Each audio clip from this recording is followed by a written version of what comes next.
Hey, this is Andrew Saltz from Salty Dog. Go check out Shutter 16. Why don't we get started by having you tell us a little bit about Salty Dog and how the band first got started? Okay, so it was about 5 years ago. I had started the band with my drummer, John Sutton, and we started it as kind of like more like a cover band, strictly, and then started writing originals and wanted to do the original route. And so it kind of started that way, but the way me and John met was through church. We started playing together at a local church, and then wanted to start our own band. And then we had different members come through the last 5 years, but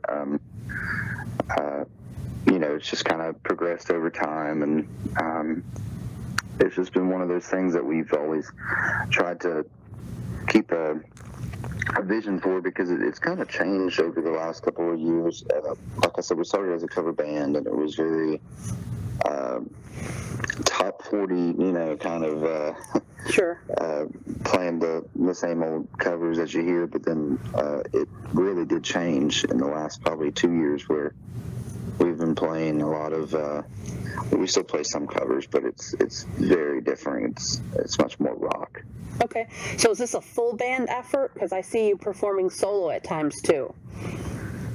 Yeah, so we have the full band, and then I do my solo shows, and we also have duo shows as well.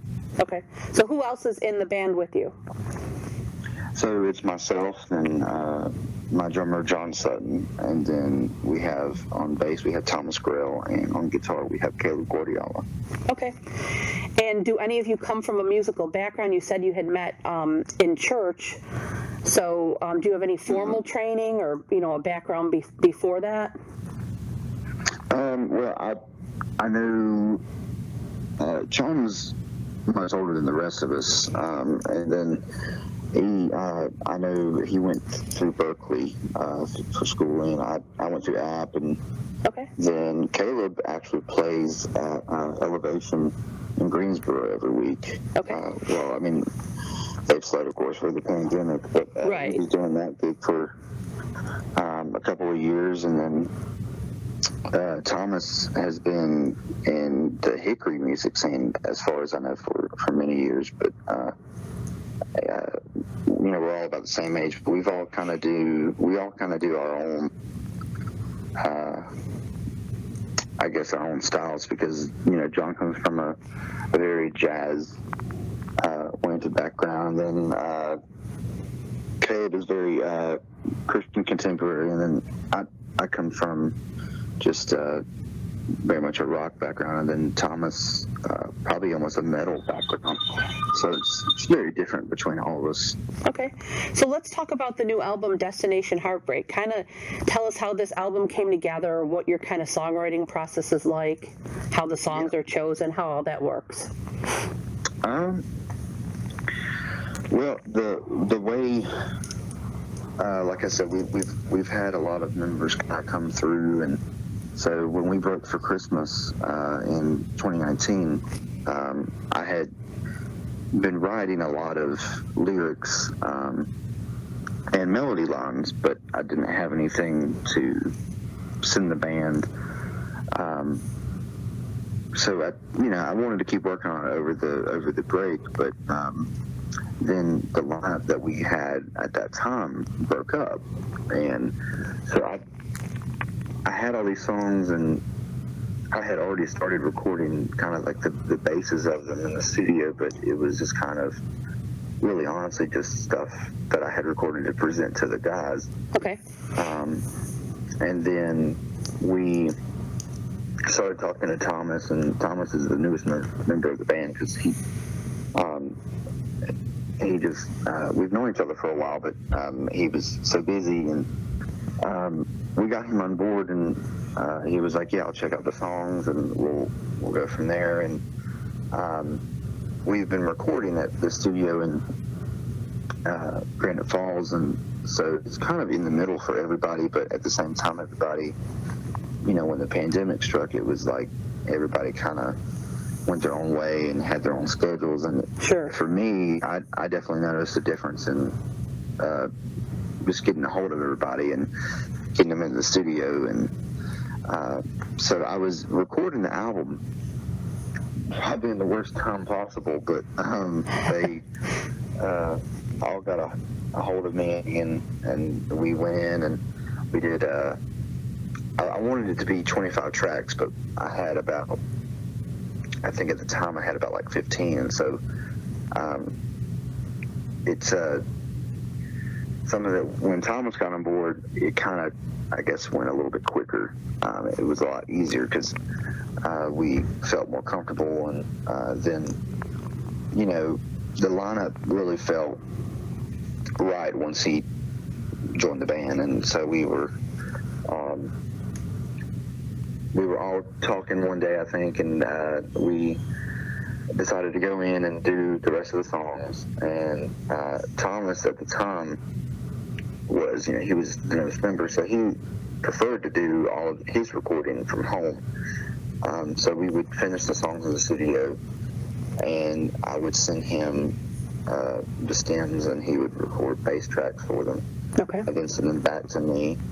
And then it was just an ongoing process for like the last couple of months, where because of the pandemic, the album just really became about 3 times as much work. Like, I had to do so much more because there was really no, I mean, we had the studio, but there was no way to get some of the guys into the studio as much as they had been before. Right. And luckily, Caleb had recorded all the guitar tracks in, like, I think a couple of days, and then John had recorded all the songs in a day in the studio, all the drum tracks. So I had everything I needed to work with, and then I kind of just kept adding on and adding on.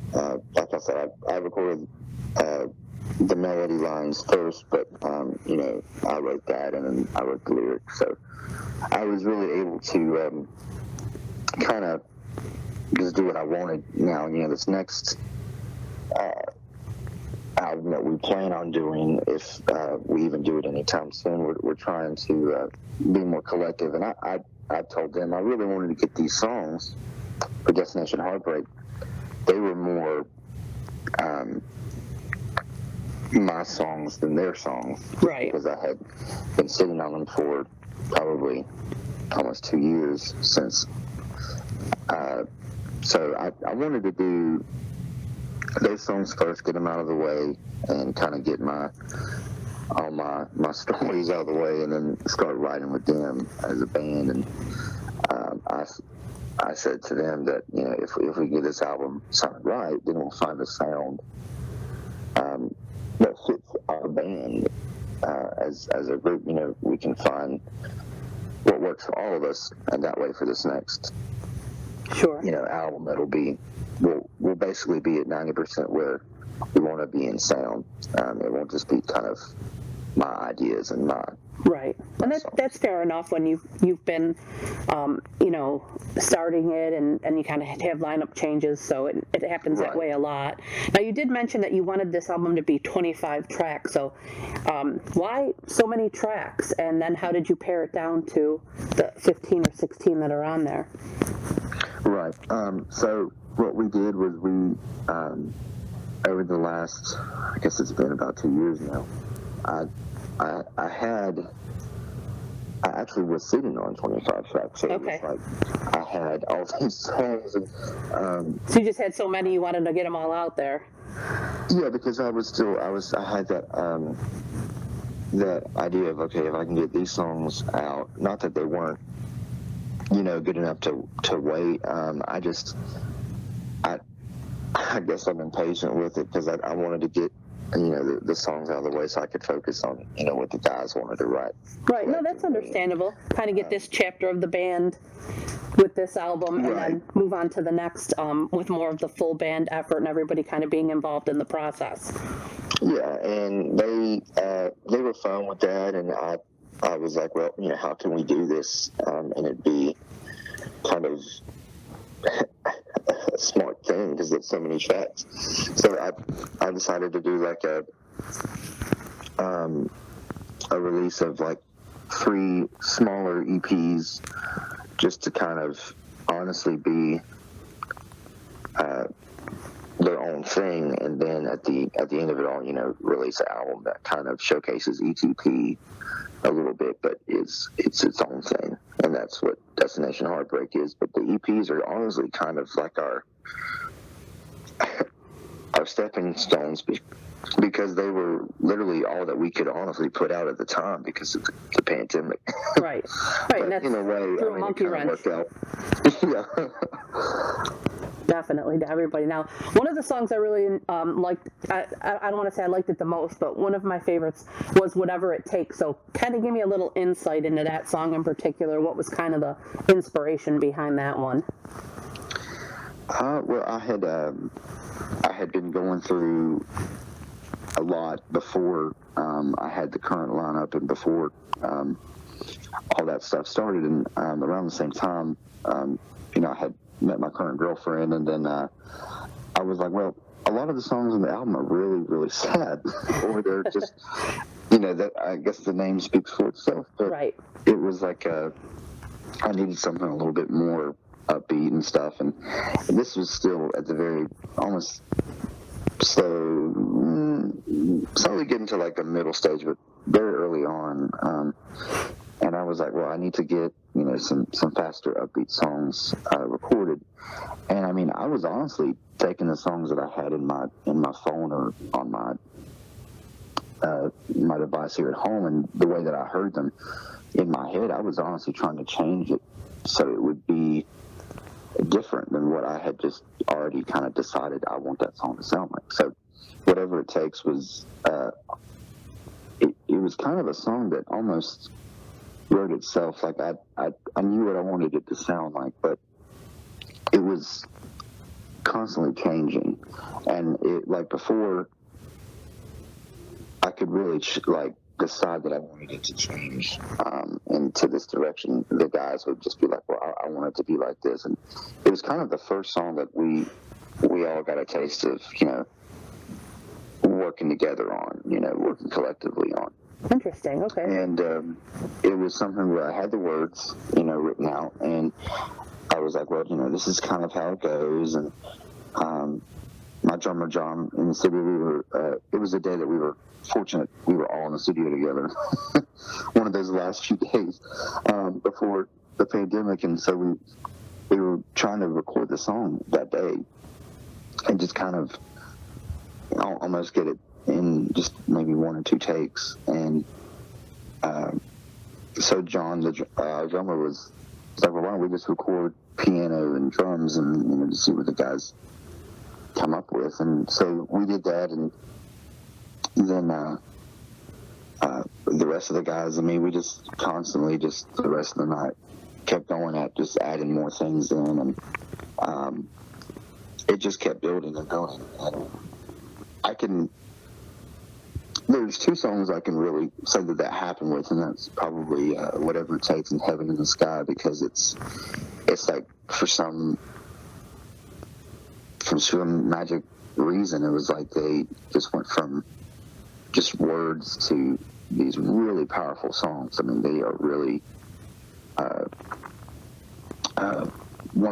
it's 2 of my favorite songs too. I mean, they are really powerful songs. Very good, very good. Now, you had mentioned that you come from more of a kind of a rock influence type thing, and everybody has their own kind of different background that they bring to the table as far as being in the band. But when I looked on your Facebook page and kind of do a little digging, and it said it's describing you as Native American alt rock band. So my first question is, are you Native American? And if so, has that heritage played a part in your music and your, development as an artist? Oh yeah, for sure. Definitely in the last, I'd say about 3 years, I'm Native, and then I think even Caleb has some Native in him, but I'm of course more full-blooded than Caleb, but I was born in Cherokee. Okay. And since I can remember, I've always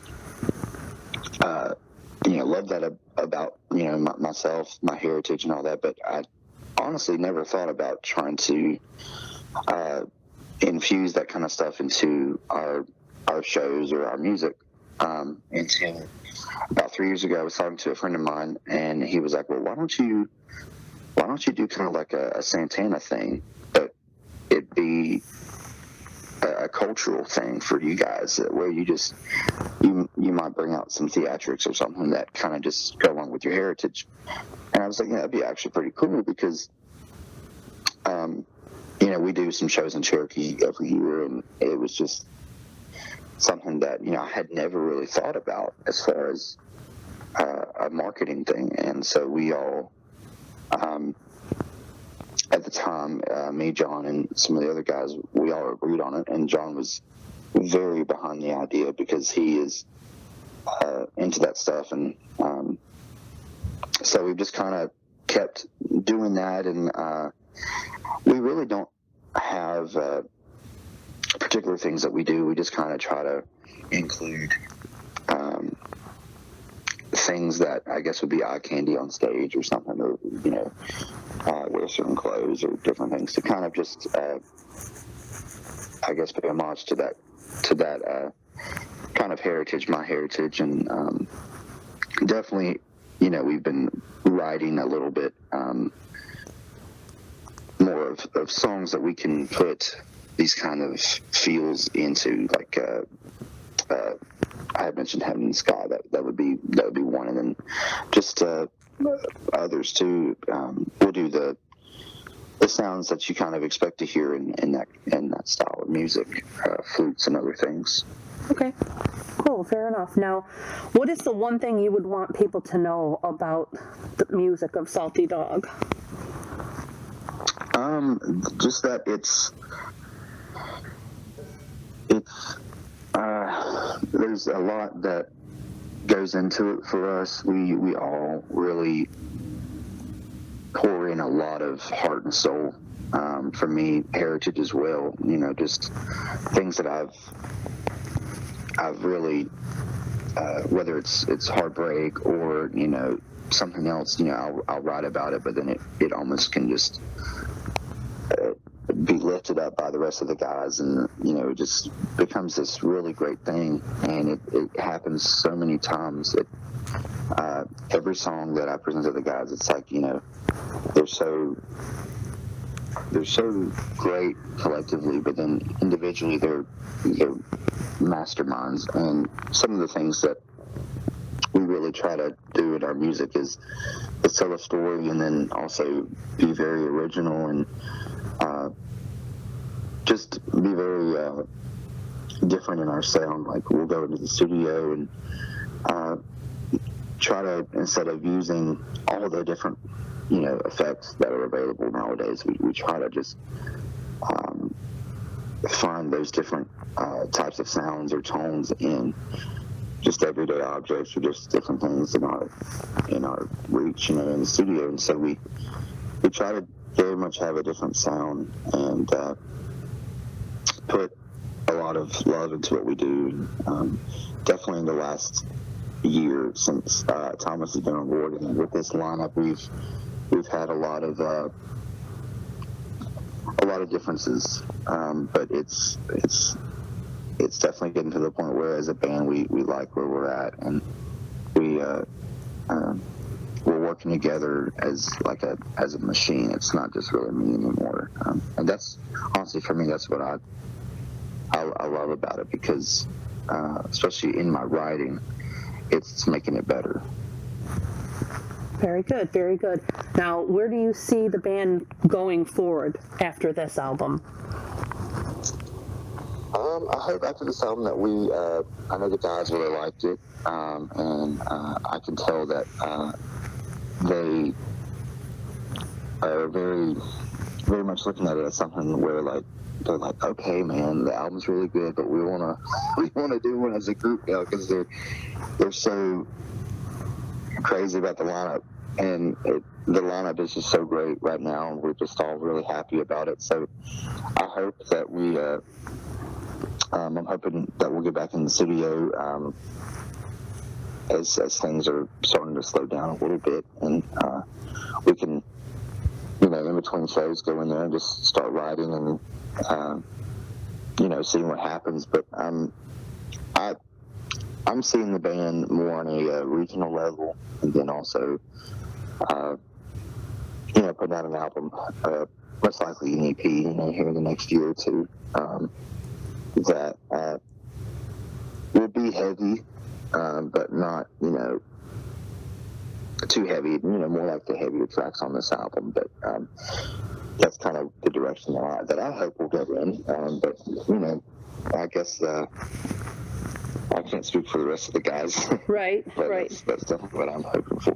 Okay, well, that's good. So we got a lot of new things that just happened with the album coming out, and we're looking forward to, a newer album down the road with the rest of the band members' input, and hopefully the pandemic will be put behind us, and there'll be more shows and traveling opportunities for getting out on the road a little bit and things like that in our future.